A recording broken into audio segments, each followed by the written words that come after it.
नमस्कार, गुलिस्तान न्यूज में आपका बहुत बहुत स्वागत है और न्यूज ब्रीफ के साथ मैं शीतल शर्मा। इस वक्त बुलेटिन की शुरुआत कुछ अहम खबरों से करेंगे।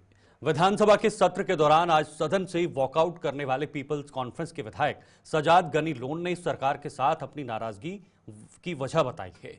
उन्होंने बताया कि उपराज्यपाल के अभिभाषण से नाराज दिख रहे सजाद गनी लोन ने बताया है कि उन्होंने अभिभाषण में 7 संशोधनों की मांग की थी, लेकिन उनमें से 2 ही मंजूर की गई हैं, जबकि 5 को नामंजूर कर दिया गया है। हमने बोला था कि जो पीएसए है उसकी रिपीलमेंट का, हमने बोला था जो पुलिस वेरिफिकेशन सिस्टम है इसके बारे में जो है कि इसको एंड किया जाए, कलेक्टिव फॉर्म ऑफ पनिशमेंट को, जो रिसेंट सिविलियन किलिंग्स हुई थी। और टोटल 7 पॉइंट्स थे, 2 इन्हें लिस्ट किए हैं, 5 नहीं लिस्ट किए हैं। तो इसलिए हमने वॉकआउट किया that if we can not speak on the floor of the assembly, where do you expect us to speak. तो मैंने एक लेटर भी लिखी है ऑनरेबल स्पीकर साहब को, तो वो भी मैंने दे दी वहाँ, और वो मैं इंशाल्लाह अभी प्रेस को भी रिलीज करेंगे हम। But in the context of given के 87 में भी डिनाइल ऑफ डेमोक्रेसी थी, then we have seen a lot of violence. So अगर आप यहाँ नहीं बोलने देंगे तो फिर कहाँ बोलने देंगे। मैंने आप मेरी बात सुनिए, मैंने मसले नहीं उठाए, मैंने अमेंडमेंट्स की थी, जो कि मैंने अमेंडमेंट्स पेश की थी कि भाई ये जो गवर्नर साहब का स्पीच है, लेफ्टिनेंट गवर्नर साहब का, इसमें ये ऐड कर दीजिए। तो इन्होंने जो है 7 मैंने भेजी थी अमेंडमेंट्स, 2 ऐड की हैं, 5 को रिजेक्ट कर दिया है, उन्हें लिस्ट करने से मना कर दिया है, डिसअलाउ किया है। तो उस पर हमारी बात हुई और हम इधर भी विधायक मीर सैफुल्लाह ने उन आरोपों का सिरे से खंडन किया है जिसमें कहा जा रहा है कि सदन में उन्होंने पाकिस्तान के इंफ्रास्ट्रक्चर की तारीफ करते हुए भारत को नीचा दिखाया है। मीर सैफुल्लाह ने बताया है कि उन्होंने यह कहा था कि भारत का इंफ्रास्ट्रक्चर पाकिस्तान से बढ़िया होना चाहिए। बीजेपी द्वारा लगाए गए आरोपों का उन्होंने खंडन करते हुए कहा है कि वह किसी भी सूरत में माफी नहीं मांगेंगे। सर, आपने पाकिस्तान के इंफ्रास्ट्रक्चर की बात कही है, आपने कहा कि पाकिस्तान की सड़कें जो है वो बेहतर है, क्या आपने कंपैरिजन किया है? मैंने सड़क का नाम ही नहीं लिया। मैंने उनके पाकिस्तान के बारे में ये नहीं कहा उनका बेटर है, मैंने कहा हमारा बेटर उनसे होना चाहिए, ये मैंने बोला। अगर ये कंपैरिजन है, कोई कंपैरिजन भारतीय जनता पार्टी जो है कह रही है कि इसमें माफी मांगनी चाहिए, आप इसको किस तरीके से? किस बात पे मैंने की क्या बात, तो उस पर मैं माफी मांगू। आप बताइए तो कोई बात मैंने की है? मैंने ऐसी कोई बात पता ही नहीं, मैंने ऐसी कोई बात। भारतीय जनता पार्टी कह रही है कि ये कहीं ना कहीं देश विरोधी है। ऐसा भारतीय जनता पार्टी के लोग मेरे से ज्यादा हिंदुस्तानी नहीं है, मैं उनसे ज्यादा हिंदुस्तानी हूँ, मैं ज्यादा देशभक्त हूँ उनसे। हाँ, उनको ये कह दीजिएगा, वो ड्रामा बनाना चाहते हो बनाइए। साफ तौर पर आप देख सकते हैं, जहां पर इस समय आप देखिए किस प्रकार से जो है वो भारतीय जनता पार्टी ये साफ तौर पर कहते हुए नजर आ रही है कि माफी मांगनी चाहिए। जहां पर सैफुद्दीन ने जो है वो पाकिस्तान के इंफ्रास्ट्रक्चर को लेकर जो है वो बात कही और साफ तौर पर माफी मांगने की यहाँ पर जो है वो बात कही जा रही है। कैमरा पर्सन संजय के साथ शिल्पा शर्मा। भारतीय जनता पार्टी के विधायक आरएस पठानिया ने सदन में 370 का मुद्दा उठाने और विधायक मीर सैफुल्लाह के पाकिस्तान को लेकर दिए गए बयान पर अपना पक्ष रखा है। पठानिया ने कहा कि 370 अब दफन हो चुका है, लिहाजा उसका जिक्र करना भी अब सही नहीं ठहराया जा सकता। वहीं पठानिया ने सदन से पाकिस्तान को लेकर मीर सैफुल्लाह द्वारा दिए गए बयान को सदन के रिकॉर्ड से हटाने की मांग भी की है। उन्होंने कहा कि पाकिस्तान के साथ भारत का कोई लेना देना नहीं है, लिहाजा सैफुल्लाह के इस बयान पर नेशनल कॉन्फ्रेंस को भी अपना पक्ष रखना चाहिए। इस समय हमारे साथ मौजूद है सर सजाद लोन ने जो है वो 370 की बात की है, आप किस तरीके से देखते हैं? देखें, धारा 370 एक डेड लेटर है। धारा 370 एक दबा हुआ, अब एक कब्र में चला गया है। धारा 370 एक टेम्परेरी प्रावधान था, एक स्थायी प्रावधान था भारतीय संविधान में, जिसे भारत की दोनों संसदों ने उसको बरी किया है। उसके बाद भारत की जो सर्वोच्च अदालत की संवैधानिक पीठ ने उस पर अपना फैसला सुनाया है। तो हमारा मानना है कि इस गॉन चैप्टर पे और वो जाने के बाद इस पे बात करना, ना इसमें कोई तर्क है, ना कोई तथ्य है, ना कोई वैधता है, ना ही इसकी कोई संवैधानिक वैलिडिटी है। मीर सैफुद्दीन ने ये कहा कि विधानसभा सत्र में कि पाकिस्तान की सड़कें जो है वो बेहतर है, इसे किस तरीके? उनको जवाब दे दिया कि ये रिमार्क्स एक्सपंज किए जाएं, और मुझे पूरी उम्मीद है ये मार्क्स एक्सपंज किए जाएंगे हमारे असेंबली के रिकॉर्ड से। एक ऐसा देश, एक ऐसा स्टेट जिसके साथ हमारा लेना देना कुछ नहीं, हमारे डिप्लोमेटिक रिलेशंस तकरीबन जीरो पे है। हमारी क्रिकेट टीम ने भी वहां जाने से मना किया है, और ये भारत के पूरे जनमानस का प्रवाह है कि हम पाकिस्तान के साथ कोई रिलेशन ना रखें। उनकी तारीफ करना, उनके तारीफों के पुल बांधना, तो मुझे लगता है ये ना सिर्फ गलत है बल्कि इसकी वैधता और इसकी संवैधानिकता भी गलत है। और भारतीय संविधान के तहत जिन्होंने शपथ ली है और वो विधायक अगर ऐसी बात करेंगे, इसकी और भी जिसे कहते हैं एक इसका इम्पैक्ट और भी बढ़ता है। इस प्रकार की पुकार उठना कितना गंभीर आप समझते हैं? मैंने कहा कि नेशनल कॉन्फ्रेंस एक्सप्लेन करे, उमर अब्दुल्ला एक्सप्लेन करें कि उनका स्टैंड क्या है, पाकिस्तान की तारीफ और पाकिस्तान के लिए प्रेम अपना शुरू करना। आई डाउट कि Pakistan should explain, oh sorry, Omar Abdullah should explain. बहुत बहुत शुक्रिया बातचीत करने के लिए। देखिए जिस प्रकार से मीर सैफुल्लुद्दीन ने जो है वो पाकिस्तान को लेकर कहा है कि उनकी जो पाकिस्तान की सड़कें हैं वो बेहतर हैं, और इस समय भारतीय जनता पार्टी जो है वो गरमाई हुई नजर आ रही है। और साथ ही साथ सजाद लोन की बात करें तो उन्होंने 370 को लेकर जो है वो बात कही है। कैमरा पर्सन संजय के साथ शिल्पा शर्मा, जम्मू।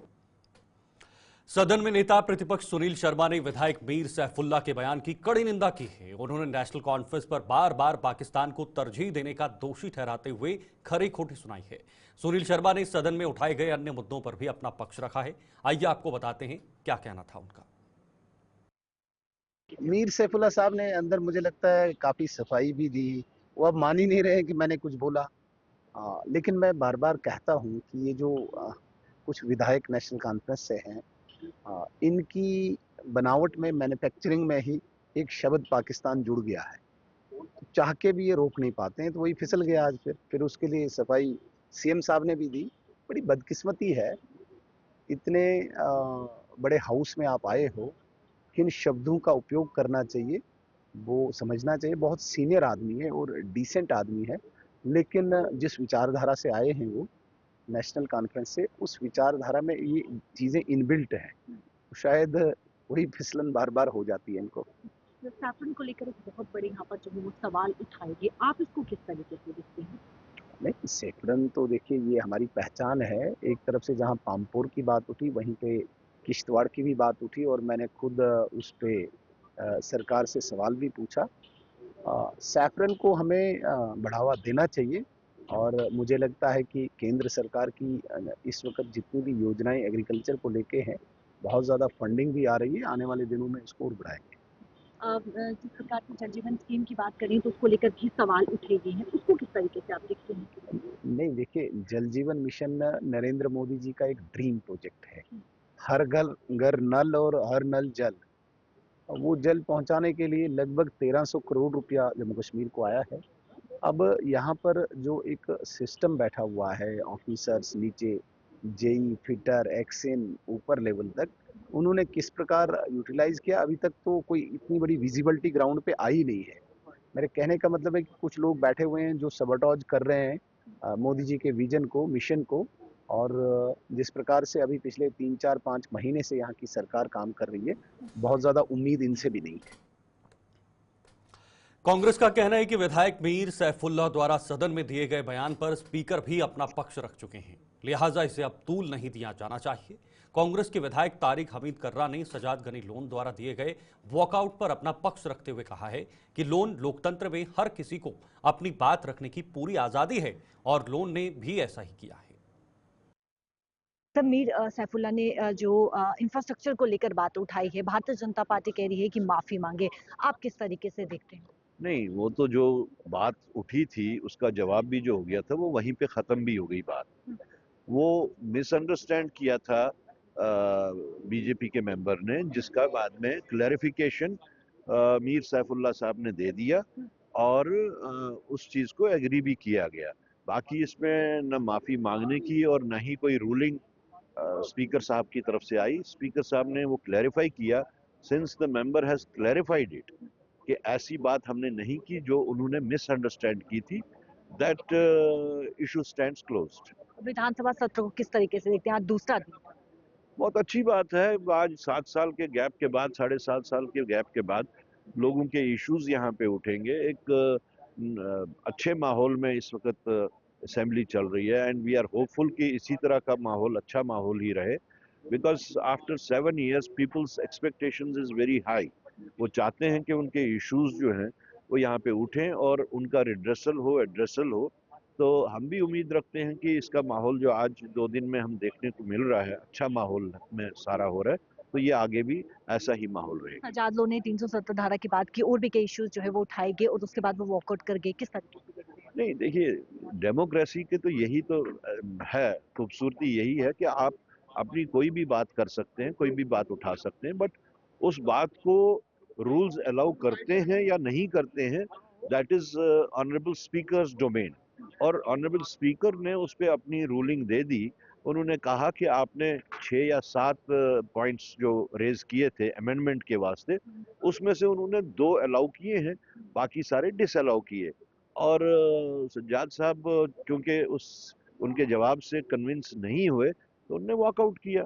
ठीक है, बहुत बहुत शुक्रिया बातचीत करने के लिए। कैमरा पर्सन संजय के साथ शिल्पा शर्मा। वहीं सीपीआईएम के विधायक मोहम्मद यूसुफ तारिगामी ने मीर सैफुल्ला के बयान को तोड़ मरोड़ कर पेश करने का आरोप लगाया है। तारिगामी ने कहा है कि मीर सैफुल्ला ने जम्मू कश्मीर के कई इलाकों की सड़कों की बदतर हालत का हवाला दिया था। तारिगामी ने सज्जाद लोन के सदन से वॉकआउट पर पूछे गए सवाल पर भी अपना पक्ष रखा है। आइए आपको बताते हैं क्या कहा। तारिगामी साहब इस समय हमारे साथ मौजूद हैं। सर, मीर सैफुल्ला ने जो है वो इंफ्रास्ट्रक्चर को लेकर बात की। उन्होंने कहा कि पाकिस्तान में जो है वो बेटर है एज कम्पेयर टू दिस, तो क्या कहना चाहेंगे? नहीं, ये मेरे ख्याल में उन्होंने जिस कंटेक्स्ट में कहा वो इसको ट्विस्ट ना मिले, ट्विस्ट ना दिया जाए। आ, सड़क इधर उधर वहाँ पर भी एक सड़क है जिसकी वजाहत चीफ मिनिस्टर ने की है कि वहाँ 2 ममालिक के दरमियान चाइना और पाकिस्तान का सी पैक है, तो उसकी वजह से सड़क बनी है। वो तो अच्छा हुआ, वो तो वो जाने, लेकिन जहाँ तक इस इलाके का ताल्लुक है वो जिम्मेदारी हमारी है ना। इस तरफ अगर गुरेज हम देख लेंगे, अगर हम ये जो और पहाड़ी इलाका देख लेंगे, वहाँ कमी है, इंफ्रास्ट्रक्चर की कमी है, रोडों की कमी है, उसको दूर किया जाना चाहिए। और मेरे ख्याल में ऑनरेबल मेंबर का कंसर्न यही था कि यहाँ रोड की फैसिलिटीज़ नहीं है, यहाँ टनल नहीं है, और गुरेज में भी ऐसा है जो कि बहुत ही ज़्यादा अहमियत रखने वाला इलाका है, तो वहाँ भी इंफ्रास्ट्रक्चर बनना चाहिए ताकि लोगों को आसानी हो। भारतीय जनता पार्टी कह रही कि माफी मांगी इस पर। नहीं, वो उनसे ही पूछ लीजिए ना। ये हाउस जो है ना, माफ़ी मांगने का नहीं है, देने का नहीं है, ये बातचीत करने का है। ऑनरेबल मेंबर ने किसी ने बात की और फिर उसकी वजाहत भी की। मसला जैसे पेश हुआ उसको हतमी तौर पर हल भी किया गया। इधर उधर के नोक झोंक तो हाउस में होते। एमएलए सज्जाद लोन ने जो है वो आर्टिकल 370 की बात उठाई और उसके बाद उन्होंने वॉकआउट कर दिया। किस तरीके से? नहीं, मैं किस तरीके से, देखिए जहाँ तक 370 का ताल्लुक है वो मेरे लिए भी बहुत अहमियत रखता है। एक शहरी होने के नाते जिस ढंग से उसको हटाया गया और कोई वजह नहीं थी उसको हटाने की, और जिस ढंग से हटाया भी गया वो ढंग भी यानी लोगों से पूछे बिना, जम्मू से पूछा नहीं, कश्मीर से पूछा नहीं। मुझे ये बताइए कहाँ आपको कोई मिसाल ऐसी मिलती है कि एक स्टेट को, जिसको डोगरा स्टेट कहा जाता है, उसको डाउन साइज किया गया, यूटी के दर्जे पर लाया गया, और फिर हमें पूछे बिना आज ये भी हुआ। हमारे एक ऑनरेबल मिनिस्टर बीजेपी के, उन्होंने कहा, जोरावर सिंह, जनरल जोरावर सिंह साहब का जिक्र किया। ये कहिए कि अगर उन्होंने कुर्बानी दी है लद्दाख को मिलाने की जम्मू कश्मीर के साथ, लद्दाख को अलग किसने किया जम्मू कश्मीर से?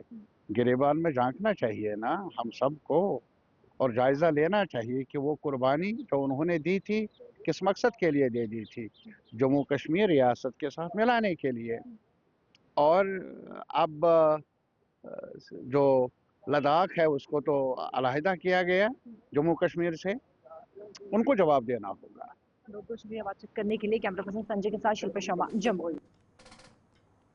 डिप्टी सीएम सुरेंद्र चौधरी ने कहा है कि जम्मू कश्मीर का स्टेटहुड जल्द ही बहाल कर दिया जाएगा। उन्होंने विपक्ष पर सदन में लोगों से संबंधित मुद्दों को न उठाने का आरोप लगाते हुए मीडिया की सुर्खियां बटोरने की ओर ज्यादा ध्यान देने का जिम्मेदार ठहराया है।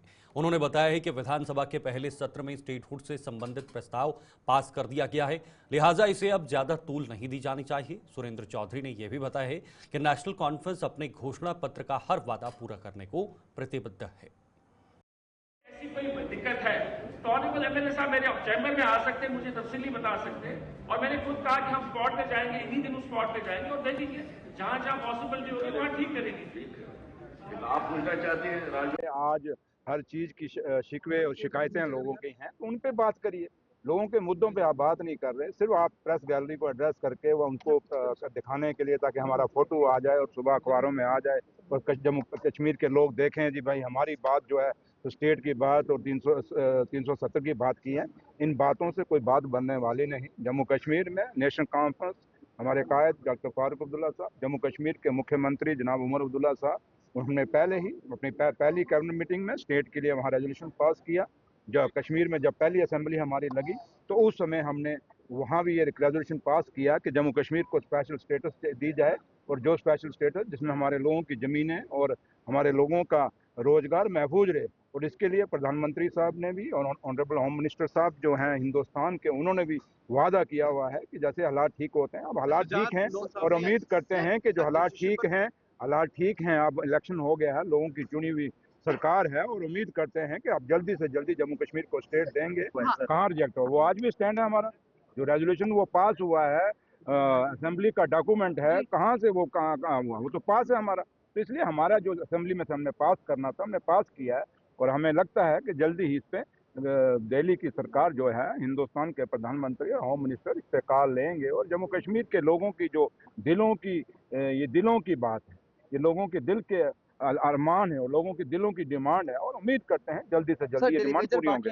मैनिफेस्टो में जो जो हमने लिखा है, एक एक लफ्ज, एक एक वादा, एक एक फुल स्टॉप एंड कॉमा के साथ हम लोगों के साथ जो वादा करके आए हैं उसको पूरा करेंगे। लोगों ने हमें 5 साल के लिए चुन के भेजा है, कोई 4 महीने या 5 महीने के लिए नहीं चुन के भेजा। और इन 5 सालों में जब हम दोबारा 5 सालों बाद इलेक्शन में जाएंगे, उस समय जो वादे, जो मैनिफेस्टो है, उस समय लोग हमें पूछेंगे, ये चंद लोग हमें नहीं पूछेंगे। आगे बढ़ेंगे। स्वास्थ्य मंत्री सकीना इट्टू ने स्वास्थ्य विभाग के इंफ्रास्ट्रक्चर पर सवाल उठाने वाले दलों को जवाब दिया है। मंत्री ने कहा कि ऐसे लोग खुद सत्ता में रहते हुए स्वास्थ्य विभाग का भला तो नहीं कर पाए, अलबत्ता अब सरकार पर उंगली उठाने से बाज नहीं आ रहे हैं। सकीना इट्टू ने हालांकि माना है कि स्वास्थ्य विभाग में अभी बहुत खामियां हैं, जिन्हें दूर करने के लिए सरकार हर जरूरी कदम उठा रही है।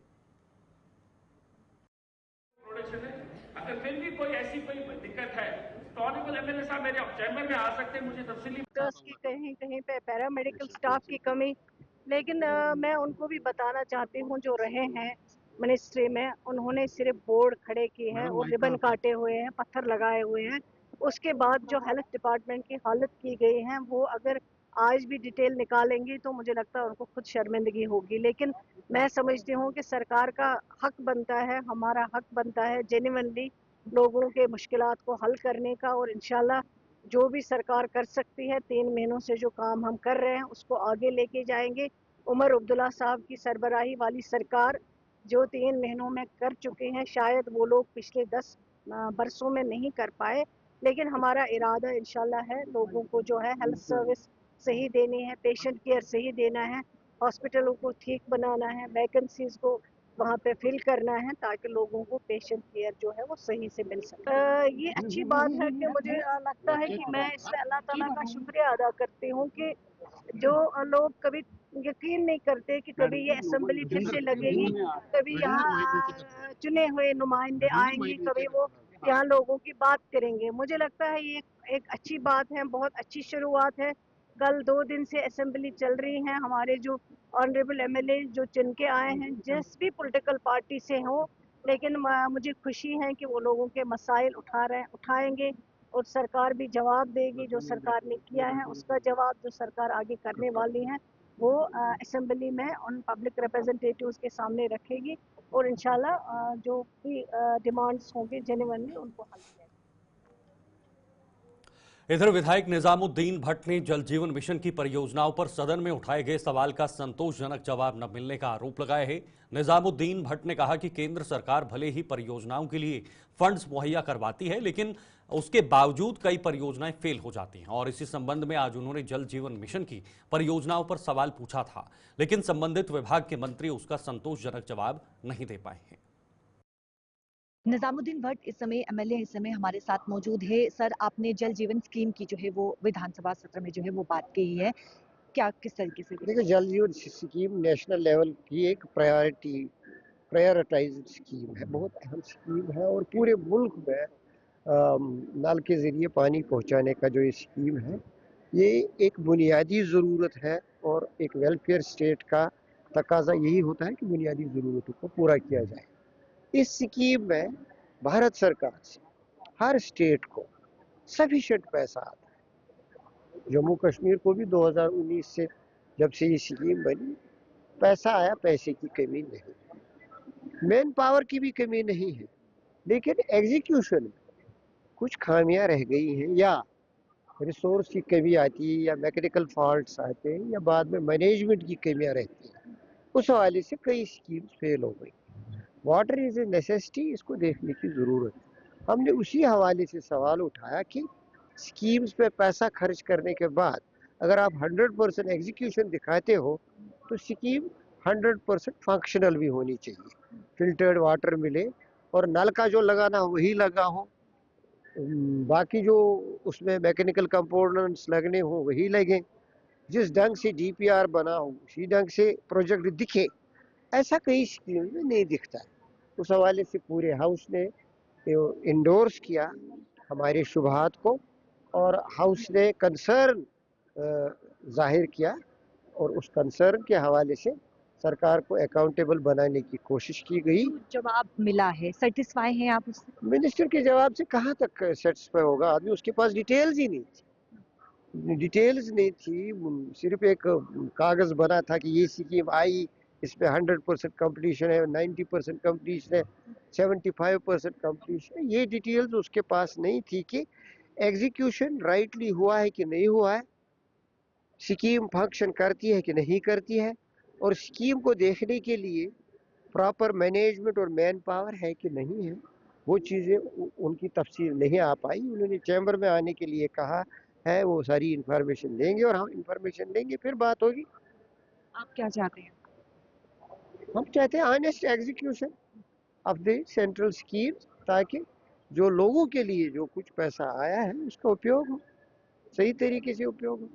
बहुत शुक्रिया बातचीत करने के लिए। देखिए, जल जीवन स्कीम को लेकर जो है वो एमएलए निजामुद्दीन भट्ट ने जो है वो विधानसभा सत्र में सवाल उठाए थे और साफ्तोपन का कहना है कि जो जवाब उन्हें मिले हैं उनसे वो सेटिस्फाई बिल्कुल भी नहीं है। कैमरा पर्सन संजय के साथ शिल्पा शर्मा, जम्मू। अखनूर में पिछले साल दिसंबर महीने में संदिग्ध परिस्थितियों में लापता हुई नाबालिग लड़की के परिजनों ने आज जोरदार प्रदर्शन करते हुए पुलिस पर सुनवाई न करने का आरोप लगाया है। नाबालिग के परिजनों व अखनूर के लोगों ने एक रोष रैली निकाली और निर्दोष चौक में धरना देकर सरकार से इंसाफ करने की मांग की है। उन्होंने आरोप लगाया कि पुलिस लड़की को ढूंढने के लिए कोई कार्रवाई नहीं कर रही है। वहीं प्रदर्शन की सूचना मिलने पर पुलिस के अधिकारी मौके पर पहुंचे और लड़की को जल्द बरामद करने का आश्वासन देकर यह प्रदर्शन बंद करवाया।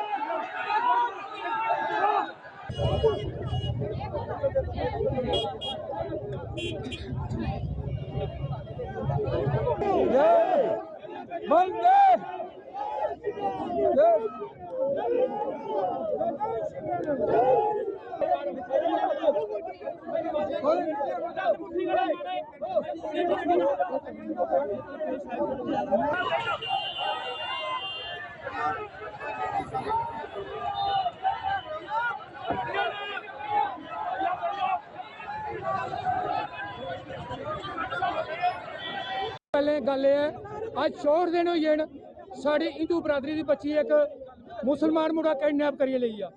अदू दे संघर्ष करता बना police day by day time मंगदी, 2 दिन का टाइम दिओ, 3 दिन का टाइम दिओ, 1 दिन का टाइम दिओ। उहदे बावजूद भी जिहड़ा असें संघर्ष है शुरू किया, आरयूटी असें संघर्ष शुरू किया है, ग्रामीण लोग सारे कम्मे काज वाले लोग आज साड़ियां बच्चियां सुरक्षित नहीं हैं। और अज जिहड़े जम्मू का आला अधिकारी आए बजाए उन्हें लोगों ने गलबात करने बजाए सीधे अंदर चलिए, उन्हें ये नहीं समझा भी जनता जी इतने बैठी भुखी पानी आनी है, अस इंदे कन्नै गल करने मजबूरन असें इत्थे धरना देना पिया। और ये धरना तब तक सदगित नहीं हो, तब तक धरना नहीं उठाओ जदों तक साड़ी बच्ची वापस नहीं आती। इत्थे सारे सगले चढ़न, इत्थे सारे टप रौंगन और राती मर मर तक रखने मजबूर है जब साड़ी बच्ची वापस नहीं आती। ये सारी आस्था का सवाल है। एक किडनैपिंग का इंसिडेंट जो है वो दिसंबर महीने में हमारे पास एक एफआईआर रजिस्टर हुआ था। एक लड़की है, उसकी किडनैपिंग हुई है। जम्मू कश्मीर पुलिस इसमें पूरी कोशिश कर रही है। आज उसी चीज़ को देखते हुए लोगों ने यहाँ पे प्रोटेस्ट किया था, लोगों से बात हुई है। लोगों ने ये कहा है कि हमें बोला है कि 1 हफ्ते का टाइम है, तो मैं तो कोशिश करूँगा कि हम 1 हफ्ते से पहले इसको जो है वो लड़की को जो है वो ढूंढ के लाएं। लेकिन अभी इसमें परेशानी ये आ रही है, हमें कोई इसमें कोई टेक्निकल जहाँ कोई और किसी किस्म की जो है वो लीड नहीं मिल रही है। लेकिन मैं अखनूर की जनता को जो आश्वासन देना चाहता हूँ कि पुलिस, जम्मू पुलिस जो है, आपका ट्रस्ट जो है वो बरकरार रखेगी। और जब भी कोई क्राइम होता है, हमारा काम दो चीजें हैं, एक होता है प्रिवेंशन करना क्राइम की, दूसरा होता है डिटेक्शन। ये क्राइम हो चुका है, अब हमारा काम है इसको डिटेक्शन करना, इसकी इन्वेस्टिगेशन करना। हमने अपने से पूरी कोशिश इसमें की है। अगर आप इनकी फैमिली से बात करें, 5 बार हमारी टीम दिल्ली इनके साथ गई है, 5 टाइम। और हमें इन्होंने जो भी लीड दी है, जहां हमें जो भी टेक्निकल, आज की डेट तक हमने इसमें कम से कम 50 बंदों को थाने में लाया है। अब कई चीज़ें ऐसी होती हैं जिसमें कोई हमें लीड नहीं मिल रही है। We are trying our best, और जैसे ही हमें इसमें कोई फर्दर लीड मिलेगी, मैं तो चाहता हूं कि यार हम भी इसी सोसाइटी का पार्ट हैं। हम भी जम्मू में रहते हैं, हमारी भी बच्चियां हैं। कल को अगर उनके साथ ऐसा शुरू होना जाएगा तो हम उनको भी आंसरेबल हैं। तो अखनूर की जनता को जम्मू कश्मीर पुलिस पर थोड़ा ट्रस्ट रखना चाहिए, और मैं आपको विश्वासन देता हूँ कि न्यूज़ ब्रीफ में अभी के लिए फिलहाल इतना ही। मुझे दीजिए इजाजत। नमस्कार।